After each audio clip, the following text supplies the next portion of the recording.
Om Namo Bhagavate Vasudevaya.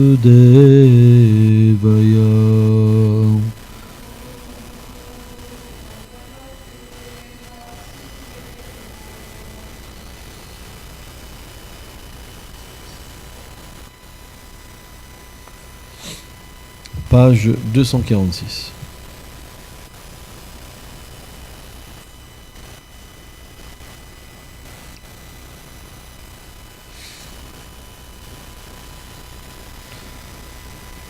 Verset 32.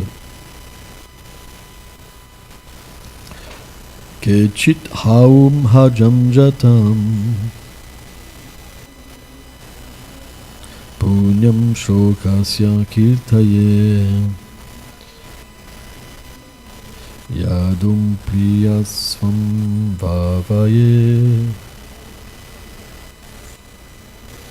malam yasyevam shandanam Kichidhaum ajanjatam Punyam shlokasya kirtaye Yadum priyasyam bhavaye Maram yasyevam shandanam. Suivant.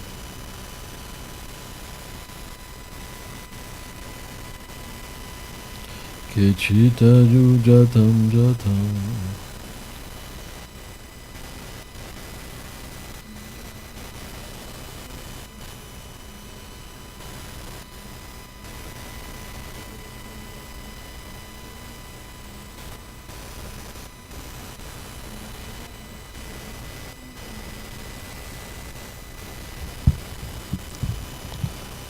Traduction.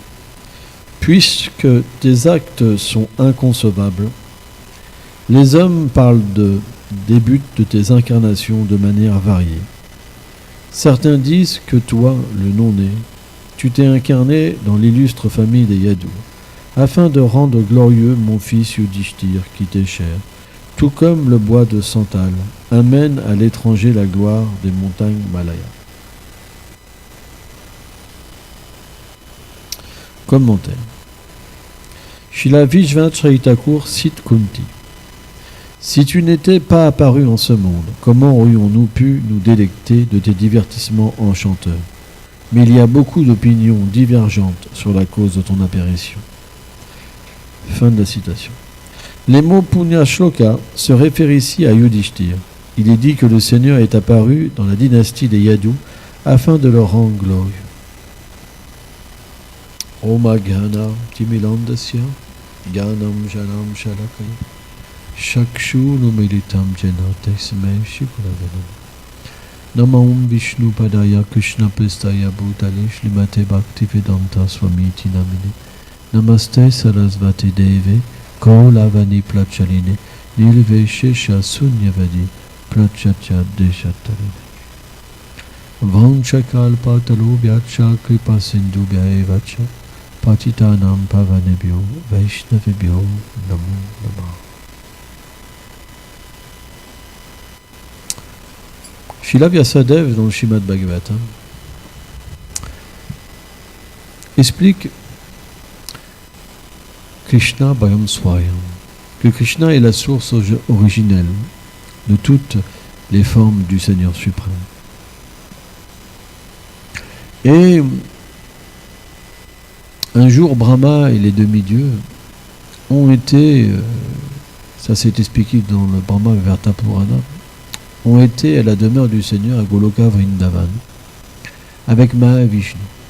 Parce qu'ils ont été voir Mahavishnu, et Mahavishnu les a invités donc à aller à Goloka Vrindavan. Et même les demi-dieux ont pu avoir cette miséricorde.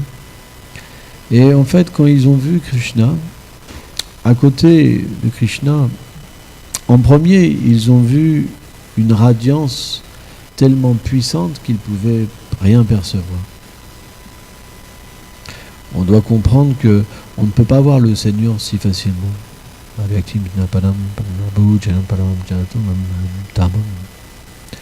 Krishna, dans la Bhagavad Gita, explique que je me cache. aux yeux des insensés par mon énergie interne. Ils croient, tous ces êtres, que quand j'apparais, je suis une personne ordinaire, que je dois revêtir un corps.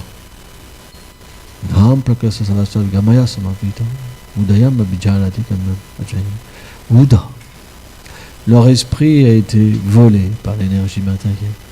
Pourquoi ? Parce que Krishna est l'aspect de douceur, l'aspect d'amour. Krishna est la forme de l'amour. Donc quand il apparaît, il n'y a aucune opulence. Il vient simplement pour que ses dévots se délectent de sa beauté, de sa douceur. C'est comme une fleur de lotus. Et les dévots sont comme des abeilles. Donc, comme les dévots, ces dévots, ils veulent simplement être avec lui et l'aimer, donc Krishna ne manifeste que sa douceur. Or, les êtres vivants, comme les demi-dieux, ils ne peuvent pas comprendre la douceur du Seigneur, ils n'ont pas la qualification. C'est pas possible. Donc, si le Seigneur ne montre pas d'opulence, ils ne peuvent pas reconnaître le Seigneur parce qu'il est voilé par une douceur qu'ils ne peuvent pas comprendre. C'est l'adhikar, la qualification, c'est quelque chose qui nous permet de voir ce que les autres ne peuvent pas voir. Par exemple, quand Krishna explique à Arjuna, tu ne peux pas me voir à travers l'étude des Védas, à travers le fait de faire la charité, de m'adorer, de faire des austérités. Bhaktivinoda Janati, Krishna dit simplement, par la dévotion, tu peux me voir. Juste par la dévotion. C'est l'amour qui permet de voir la douceur du Seigneur suprême. En fait, le service de dévotion, il commence par ce qu'on appelle la Vedi Bhakti, l'apprentissage des règles. Et dans ce principe de l'apprentissage des règles, les gens n'ont pas de goût pour le harikata. Ils n'ont pas de goût pour les douceurs du Seigneur. Simplement, ils sont pris par le sommeil, par la colère, par leur aspect corporel, par exemple. S'ils sont malades, c'est fini, il n'y a plus personne, par exemple. Par exemple, si une femme est indisposée, elle devient complètement prise dedans. Ça, c'est l'âme conditionnée. Donc, les règles vont permettre à une personne graduellement de transcender, en fait, l'énergie matérielle. Krishna explique Devi Guna, Devi Esha Guna Mahi, que cette énergie matérielle, on ne peut pas la dépasser. C'est extrêmement difficile parce qu'elle est illimitée et l'âme est tout petite. Là, un dévot me posait cette question il y a quelques jours. Il me disait, mais est-ce que les dévots et les matérialistes, quand ils ont des qualités, est-ce que c'est la qualité de l'âme ? Qui pourrait me répondre ? Qui pourrait répondre à cette question ? Allez, Gopal. Ouais. Qui peut dire une réponse ? Une autre. Arjuna, qu'est-ce que t'en penses ?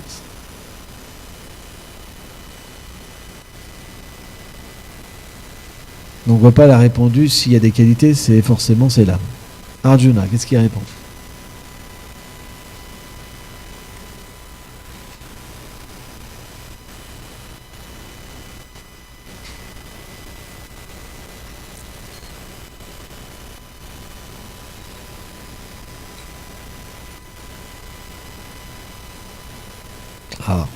Une autre explication. Si l'association nous permet de développer des qualités, c'est que ces qualités ne sont pas forcément celles de l'âme. Yamuna, qu'est-ce que tu saurais répondre à ça ? On ne peut pas ne pas répondre. On doit avoir parce que tu es une dévote initiée, donc tu dois pouvoir répondre à une question aussi facile.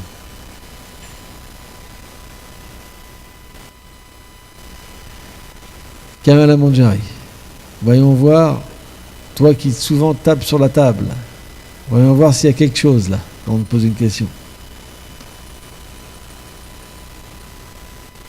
Alors, qui c'est qui reste là-bas, qui a la tête baissée, en train de faire la guirlande? Rassadila. Quel est ton point de vue, Rassadila?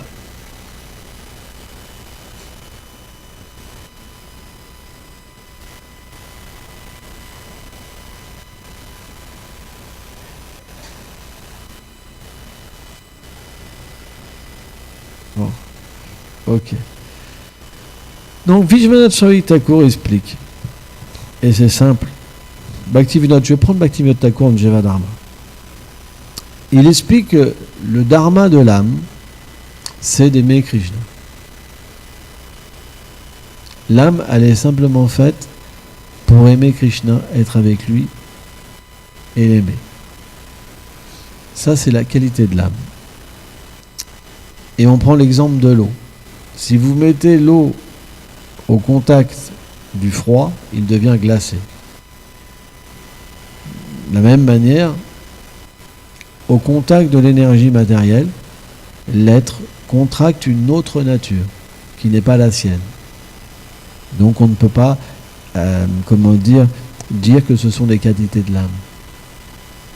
Puisque ces qualités, elles n'ont rien à voir avec sa réalité. C'est pourquoi que bien que les matérialistes ont des qualités, ces qualités n'ont rien à voir avec l'âme. Parce que l'âme, elle a ses qualités, mais elle s'exprime complètement différemment.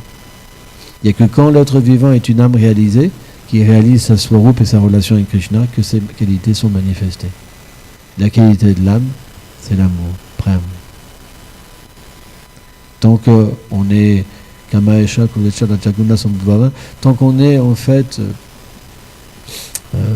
cet amour, il devient changé au contact de la passion, en kama, dans la concupiscence. Ces qualités ne sont pas les qualités de l'âme véritablement.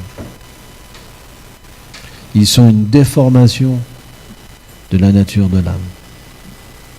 Est-ce qu'on peut dire qu'une déformation, une réflexion, c'est les qualités? Non.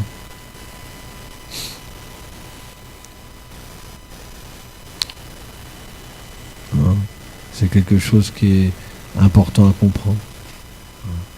Donc, le point, c'est qu'en suivant le service de dévotion, graduellement, on éveille l'âme. Srila Prabhupada prenait l'exemple, par exemple, quand quelqu'un dort, si vous faites des signes, vous n'allez pas le réveiller. Vous pouvez faire plein de signes comme ça. Par contre, dès que vous frappez en les mains, hey! Oh, réveille! Tout de suite, l'être vivant s'éveille. De la même manière, en chantant le Mahamantra de Krishna, graduellement, l'âme, elle sort. En écoutant les gloires du Seigneur, en servant le Seigneur, en prenant le prashadam, graduellement, l'âme s'éveille. Parce que l'âme, elle est prise dans deux sortes de rêves. Le rêve avec le corps matériel. Par exemple, en ce moment, on est dans un rêve. Puisque quand le corps, vous devez quitter le corps, vous reprenez un autre corps et ça repartit pour un autre film. Un autre environnement, une autre famille. Ah bah ça c'est mon père, ça c'est ma mère, ça c'est le chien, c'est ceci, ça. Hop, tout ce que vous avez vécu avant, c'est oublié, comme un rêve. Et vous avez un rêve tous les jours quand vous dormez avec le corps subtil. Donc il y a deux vies qui sont comme illusoires, temporaires. En même temps, il y a une certaine réalité, c'est ça qui est inconcevable. C'est pour ça qu'il n'y aurait pas le principe du karma aussi. C'est-à-dire qu'il n'y aurait pas de cause à effet dedans. Donc il y a un principe de réalité et un principe d'illusion aussi. Pourquoi ? Parce que quand on rêve et quand on se réveille, on se dit c'était l'illusion. Ça n'a pas de substance, le rêve. Parce que le rêve, les acharyas expliquent que c'est toutes les impressions dans le corps subtil. Par exemple, si vous voyez une montagne, si vous voyez de l'or, vous allez rêver d'une montagne en or. Donc les rêves, sauf les rêves spirituels, sont une concoction du mental. Et de la même manière, quand on sort du rêve subtil et on est dans l'état grossier, en fait, le corps subtil s'identifie à travers le faux ego au corps grossier et on fait une activité qui n'a rien à voir avec notre réalité. Or, quand on se réalise À force de pratiquer la vie spirituelle et qu'on s'éveille, on réalise que ces deux états n'ont rien à voir avec notre réalité. Ça veut dire qu'on sort de ces deux conceptions. C'est ce qu'on appelle l'âme réalisée. Tant qu'on est dans une conception corporelle, on est comme dans un rêve. Par exemple, Yamuna, tu vas devoir la quitter et l'oublier quand la mort viendra. Gopal aussi, Lila aussi. Tu comprends? Si c'était pas un rêve, tu pourrais jamais oublier. Mais c'est simplement comme un rêve plus long et tu as des rêves plus petits. On est bien d'accord. Par exemple, dans un rêve, tu peux rêver que tu es marié avec quelqu'un d'autre, que t'as des... Tout est possible. Tu comprends? Donc le point, c'est que le service de dévotion réglé va permettre à l'aide de se réveiller. Ça veut dire de petit à petit d'avoir un goût différent. Par exemple, quand on est dans l'ignorance et la passion, on aime la cigarette, l'alcool, par exemple, la viande, la vie sexuelle, l'argent, la gloire. Et puis à force de pratiquer, on commence à pas détester, mais à trouver, mais c'est horrible. Ah, quelle horreur! Ça veut dire que ce qu'on aimait dans l'ignorance et la passion, plus on va progresser dans le service de la dévotion, plus on va s'éveiller dans la vertu. Et la vertu, c'est des goûts complètement différents. C'est vouloir méditer sur le Seigneur suprême, avoir un goût supérieur, qui n'a rien à voir. S'éveiller, éveiller l'âme. C'est l'atma tattva, la vertu. Ça veut dire comprendre la vérité de l'âme, comprendre Dieu, mon lien avec le Seigneur suprême. Et plus on va s'éveiller, en fait, dans la vertu, plus à Nishta, plus l'ignorance et la passion vont être endormies, et plus on va être fixé 24 heures sur 24, en fait, sur le fait d'être un dévot, d'être l'âme. Et quand le ruchi, le goût, va commencer à se manifester, on va commencer à avoir des petits aperçus, de sentir dans quelle disposition éternelle je suis. On va commencer à avoir une expérience de ressentir que Krishna est à moi, par exemple, que je suis là pour Krishna, Krishna sans moi, mais c'est juste des réflexions, des abbas. Mais on va comprendre qu'on est une autre personnalité. Et dès qu'on ressent ça, on goûte une joie illimitée. Et là, on comprend que ma vie matérielle, elle n'a rien à voir. Et c'est là qu'on devient fixé. Ça veut dire qu'on veut un but supérieur. Il y a un goût supérieur. Avant, non. Avant, on peut changer de religion, de machin, de truc. Mais une fois qu'on arrive à Ruchi, à Shakti, on peut commencer à méditer sur les divertissements du Seigneur suprême. Voir véritablement et comment dire, et commencer à réaliser notre swarup, notre forme éternelle. Donc, à partir de là, le Seigneur se révèle dans un aspect qui est en rapport avec notre éternité. On a tous une forme spirituelle éternelle. On a tous un nom éternel. On a des attributs éternels.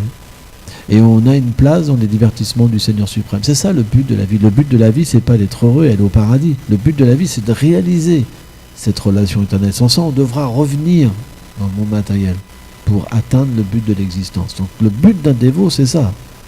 S'il n'a pas ça dans son cœur, il devra revenir. De toute façon, il le sait déjà.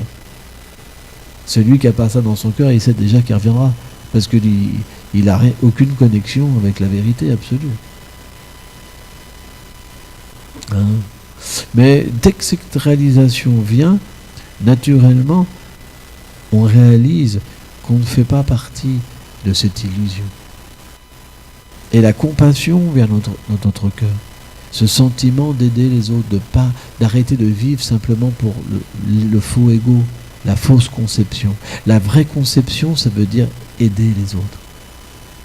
C'est pour ça que les grands dévots, comme Srila Abhay Chandra Bhaktivinoda Swami Prabhupada, ils désiraient donner, en fait. Parce que Krishna, en tant que l'amour personnifié, naturellement, il a un désir d'aider les êtres vivants dans ce monde. Donc, pour revenir au verset, on a tous une relation différente avec le Seigneur. C'est pour ça qu'on a tous une vision aussi particulière, un désir d'être avec lui. Par exemple, certains sont dans le Dasya. Dasya, les serviteurs. Par exemple, comme Raktaka, Maria Shoda, tous les jours, il y a une gopi qui s'appelle Kundalata.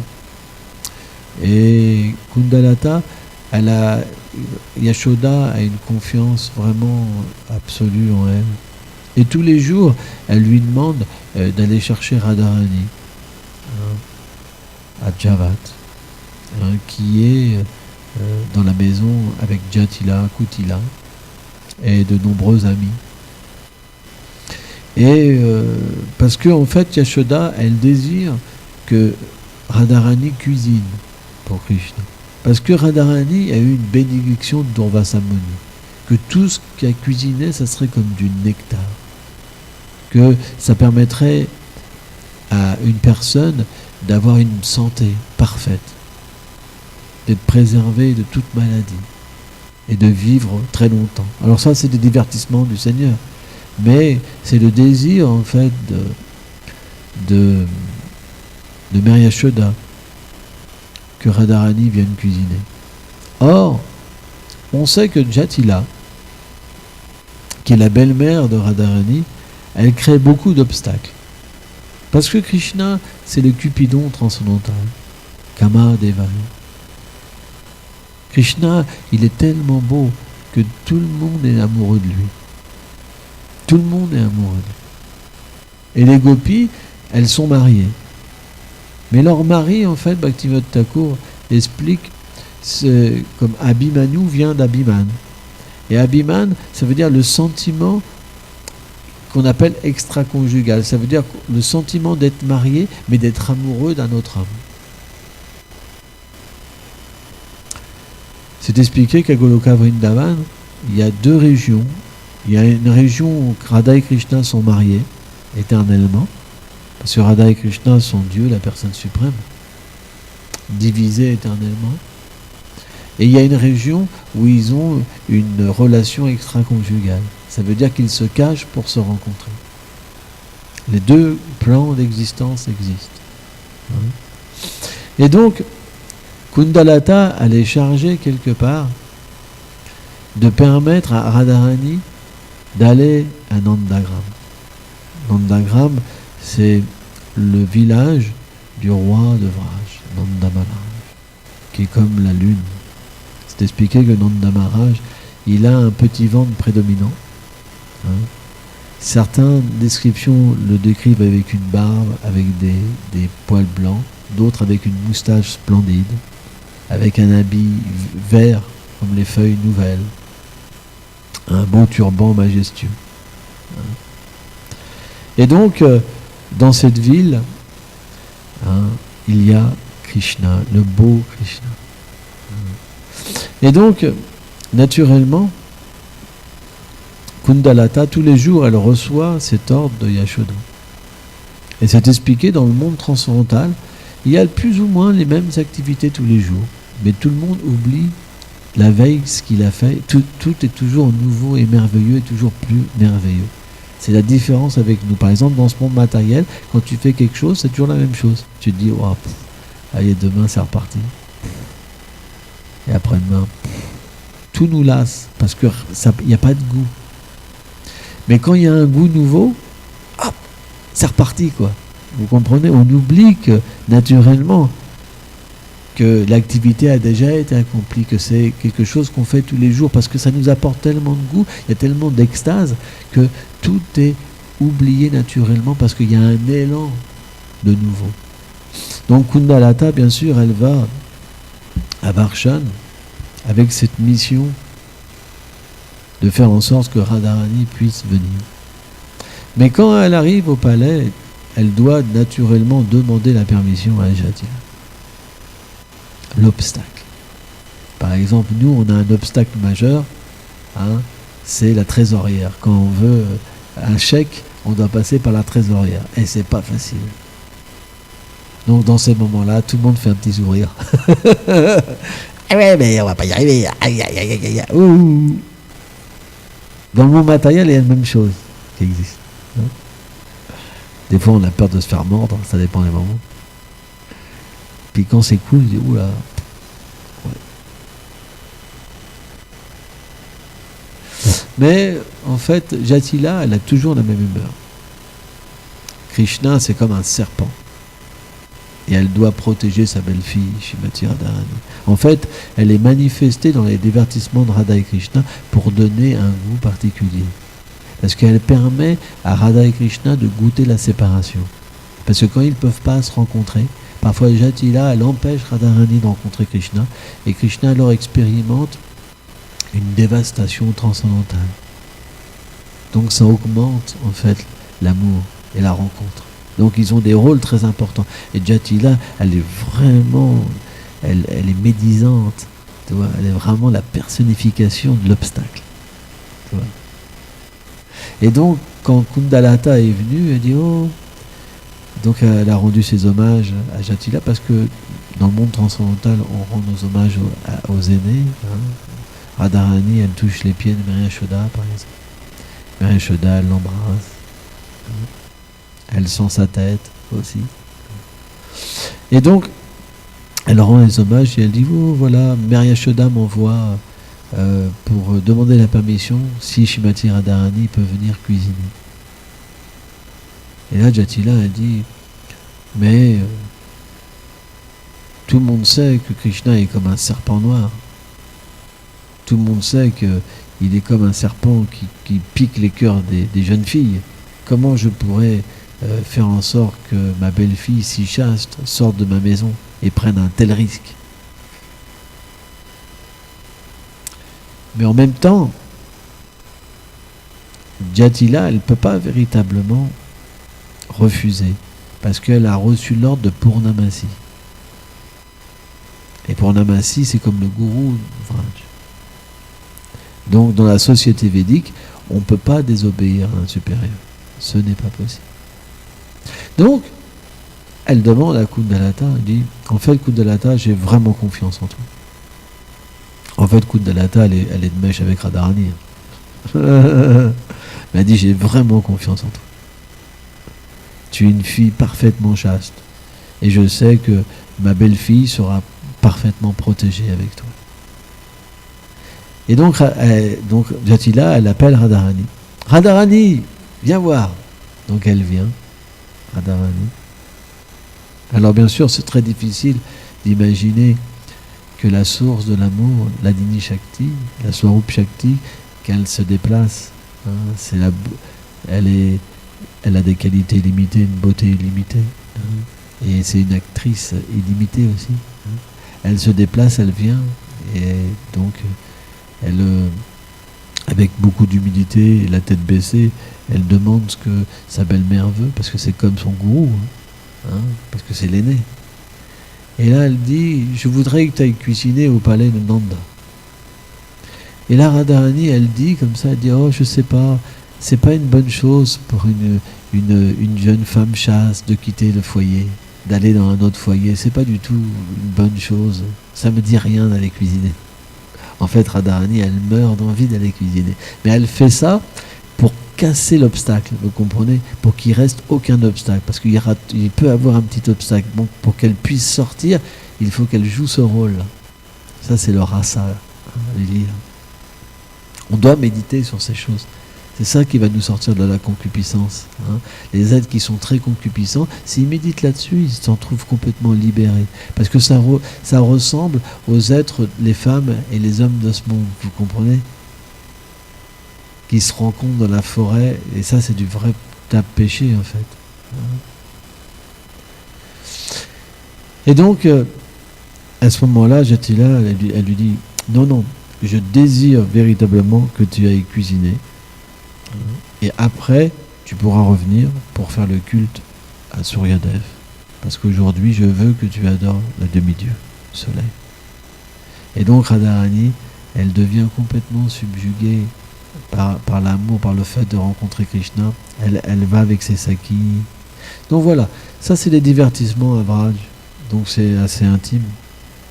Et il faut une qualification, c'est pour ça qu'on ne peut pas non plus trop raconter, parce que voilà. Tant qu'on est situé dans la Vedi Bhakti, on n'a pas un goût prononcé pour ces choses-là. Mais bon, ça reste quand même à un certain niveau, ce divertissement, c'est pas trop intime. Mais bon, quand Mary Yashoda Quand Radharani donc vient, par exemple, donc à un moment, elle devient complètement absorbée dans le souvenir de Krishna. Et là, Kundalata, Lalita, Vishaka, Chitra Devi, ils font des blagues sur Radharani. Mais je peux pas trop raconter. Une autre fois. Non, c'est pas possible. En public, c'est pas possible. Voilà. Et donc, quand Radharani, elle arrive donc à Nandagram, proche de la cuisine, Yashoda a déjà commencé à engager ses servantes. Elle a commencé à demander à Rohini, parce que Yashoda, c'est comme la chef. Tu vois, c'est la chef pour préparer tout ce que Krishna a besoin. C'est la mère. La mère universelle. Et son sentiment, c'est que son fils, il ne mange pas assez, c'est qu'il faut qu'il soit bien préparé, qu'il soit beau, qu'il soit protégé. C'est que ça, son sentiment. Mais c'est très intense.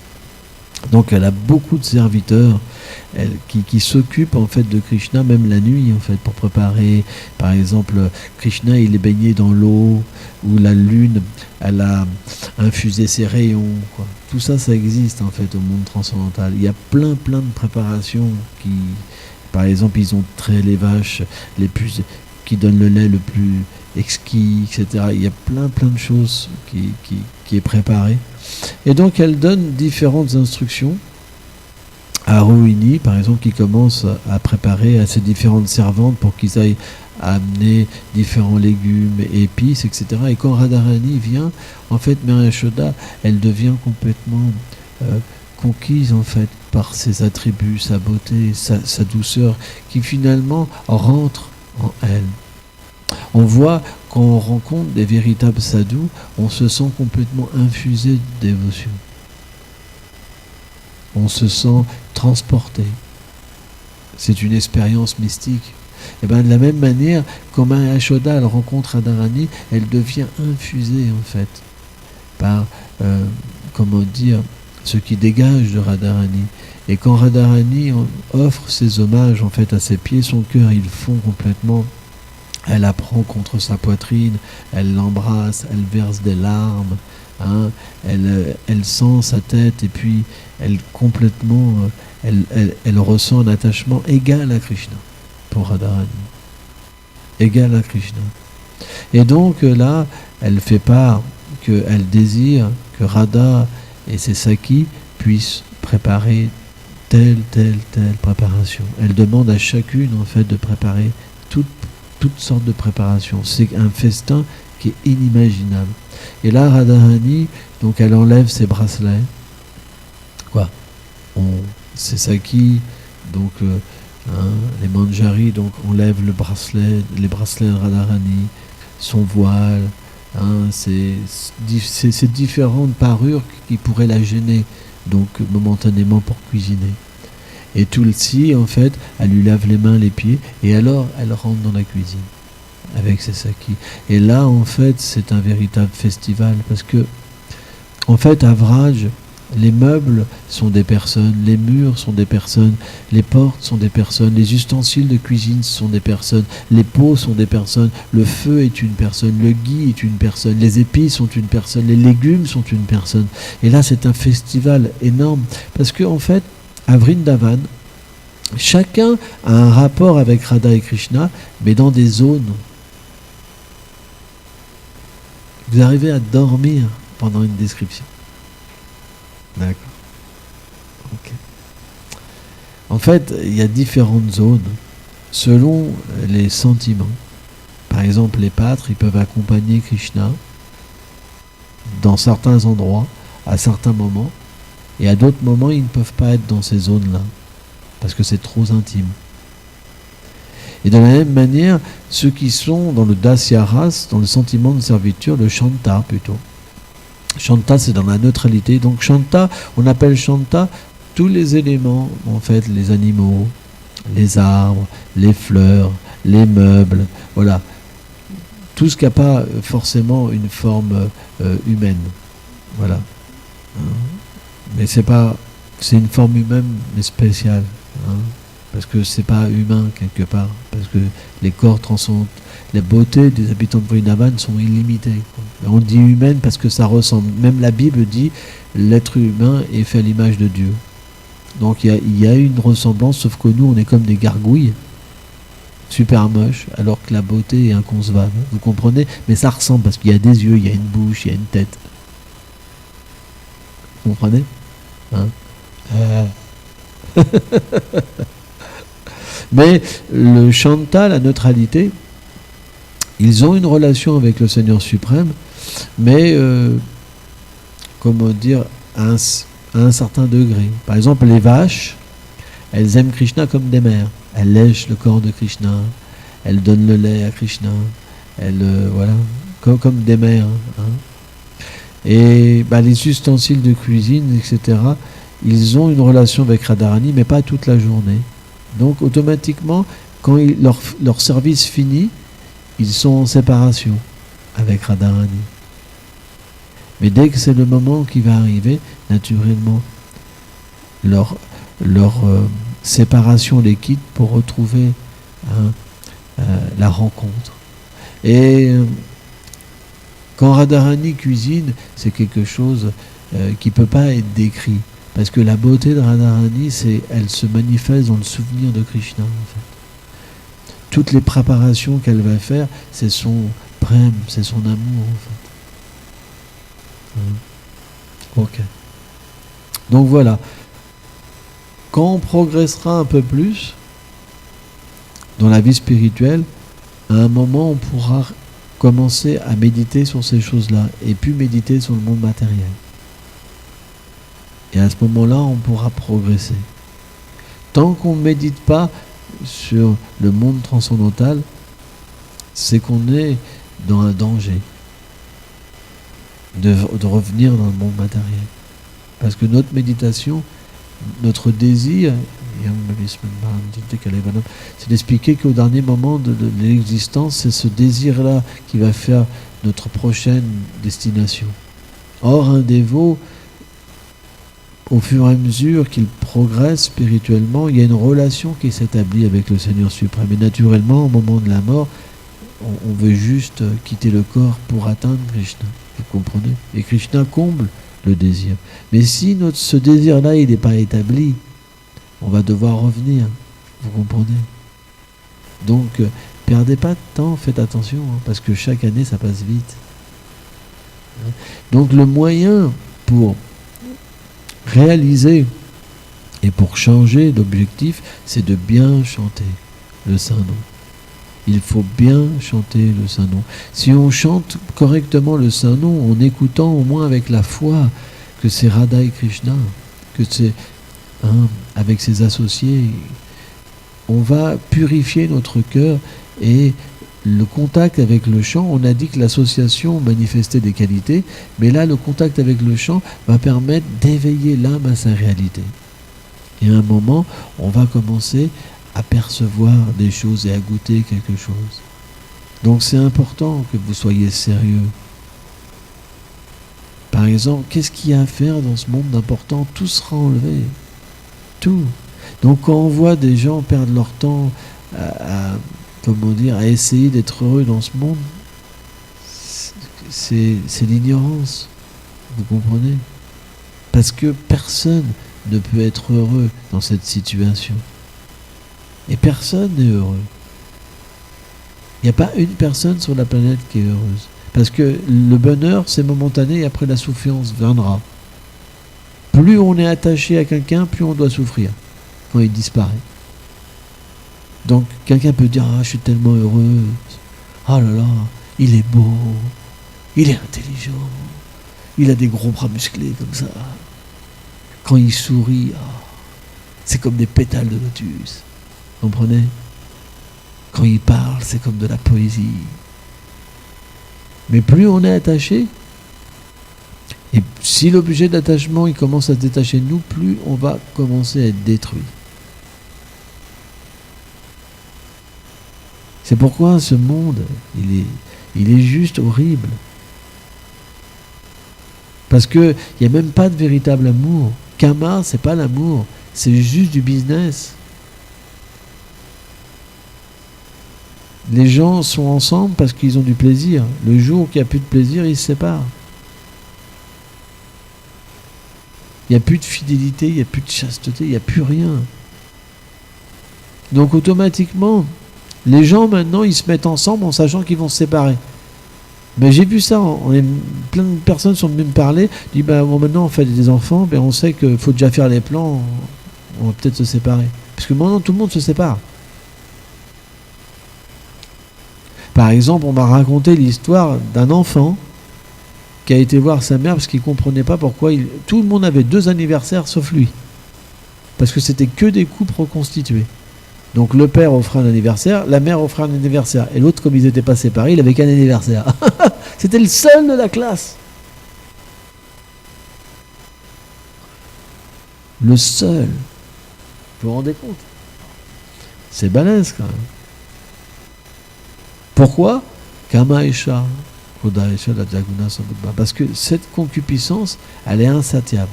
Insatiable. J'ai failli faire une faute d'orthographe. Mais quand Lalita Saki en face de moi, le dictionnaire se manifeste.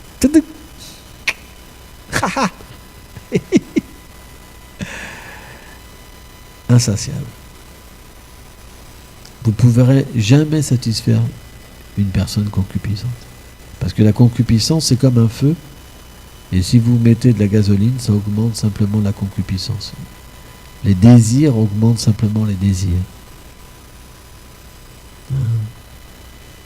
Krishna a dit, c'est destructeur.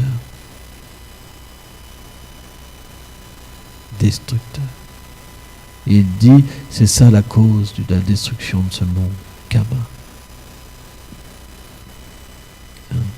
C'est pourquoi, en méditant sur les divertissements du Seigneur, on peut purifier Kama. Alors on peut se dire, mais comment? N'oublions pas la Jaguna, que l'amour de Dieu, quand elle rentre en contact de la passion, comme le lait qui rentre en contact du yaourt, devient du yaourt ou du caillé. Et bien de la même manière, en entendant, en rentrant en contact avec le Seigneur suprême, alors ça c'est quand on rentre en contact avec l'énergie matérielle, en rentrant en contact de nouveau avec le Seigneur suprême, alors l'amour de Dieu revient. C'est pas compliqué. C'est pourquoi un dévot intelligent, 24 heures sur 24, il fait le plan pour rentrer en contact avec le Seigneur suprême. Et graduellement, il sort de cet état illusoire du prince charmant, de la princesse charmante. Ça n'existe pas, papa. C'est juste du malheur. Regardez vos parents. Vous avez tous des parents, ils souffrent, illimités. Ouais ou pas? C'est vrai. Ils souffrent tous. Vous avez tous des parents. Regardez rien que vos parents. Vous pourrez dire, oh, il est vraiment terrible, il va tout mal. Regardez vos parents, analysez vos parents. Regarde, est-ce qu'ils sont heureux? Non. C'est juste la souffrance. C'est bon. Alors pourquoi vous pensez que vous allez vous marier, vous allez être heureux? C'est ce qu'on appelle l'énergie matérielle. Elle est puissante. Tout le monde pense qu'il va être heureux dans ce monde, mais il voit le malheur partout. De la même manière, personne ne pense qu'on va mourir, alors qu'à chaque instant, on voit la mort partout. C'est balèze quand même, Maya.